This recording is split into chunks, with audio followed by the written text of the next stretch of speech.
ہے کہ تحریک انصاف کی مشکلات میں کمی آ گئی، لیکن مستقبل میں کیا تحریک انصاف کی مشکلات میں اس کیس کو لے کر اضافہ ہو سکتا ہے؟ میرے نہیں خیال کہ پی ٹی آئی کے سر پر جو تلوار لٹکی ہوئی ہے وہ ہٹ گئی ہے۔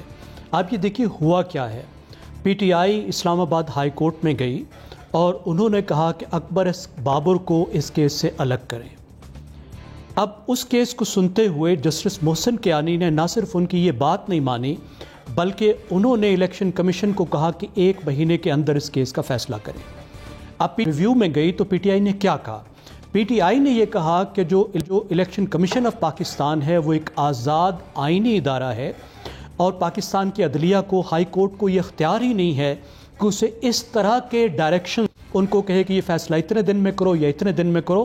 یہ اختیار الیکشن کمیشن کا اپنا ہے کہ وہ 1 ہفتے میں فیصلہ کرتا ہے یا اس 1 مہینے میں فیصلہ کرتا ہے۔ اب اس پر جو 2 رکنی بینچ تھا جو ریویو کر رہا تھا، جس میں پاکستان کے جو اسلام آباد ہائی کورٹ کے چیف جسٹس ہیں اطہر من اللہ صاحب اور جسٹس بابر ستار صاحب تھے، یہ 2 بینچ، 2 افراد جو اس بینچ میں شامل تھے، 2 جسٹس، انہوں نے اتفاق کیا۔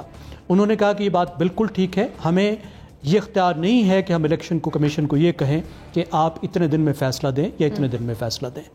تو اس کا مطلب یہ ہے کہ اب الیکشن کمیشن جو ہے اس پر یہ پابندی ہٹ گئی ہے کہ وہ 30 دن میں فیصلہ کرے، لیکن اس کا مطلب یہ نہیں ہے کہ اگر وہ چاہے کہ 30 دن میں فیصلہ کرے تو وہ نہیں کر سکتا۔ وہ 1 ہفتے میں بھی کر سکتا ہے، 10 دن میں بھی کر سکتا ہے، مہینے میں بھی کر سکتا ہے، 2 مہینے میں بھی کر سکتا ہے۔ ریلیف صرف اتنی ہے کہ ان پر سے وہ پابندی ہٹ گئی ہے۔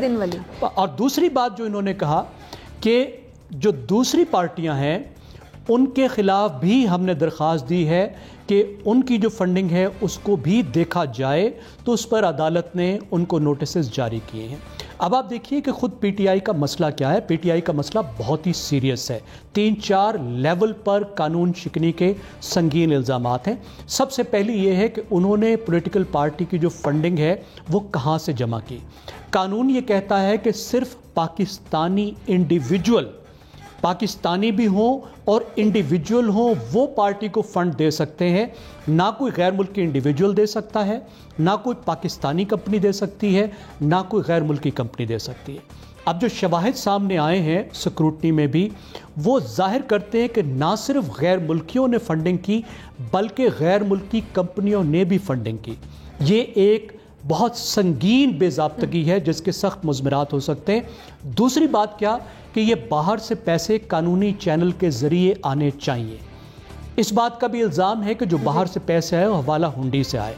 پھر یہ ضروری ہے کہ وہ تمام کے تمام پیسے جو ہیں وہ پارٹی کے اپنے جو سٹیٹڈ بتائے ہوئے اکاؤنٹ ہیں ان میں رکھے جائیں۔ اب یہ بھی ثابت ہو گیا کہ ایسے اکاؤنٹ موجود تھے جو پہلے پی ٹی آئی کہہ رہی تھی کہ یہ ہمارے اکاؤنٹ ہیں اور اس میں پیسے بھی آئے تھے، اب پی ٹی آئی کہتی ہے کہ ہمارے ان اکاؤنٹ سے کوئی تعلق نہیں۔ مثال کے طور پہ اس میں جو ہمارے سابق اسپیکر صاحب تھے اسد قیصر، ان کے نام کا بھی اکاؤنٹ شامل ہے جس میں باہر سے پیسے بھی آئے کروڑوں روپے اور وہ خرچ بھی ہوئے، لیکن پی ٹی آئی کہتی ہے اب ہمارا اس سے کوئی تعلق نہیں۔ اس کا نہ صرف پی ٹی آئی پہ اس پہ اثرات پڑیں گے بلکہ ان افراد پر بھی جو یہ اکاؤنٹ کو ہولڈ کر رہے تھے، اور آخری بات یہ کہ وہ پیسے خرچ کیسے ہوئے۔ تو یہ ایک سنگین مسئلہ ہے، ان کے سر پہ تلوار ہے، ابھی تک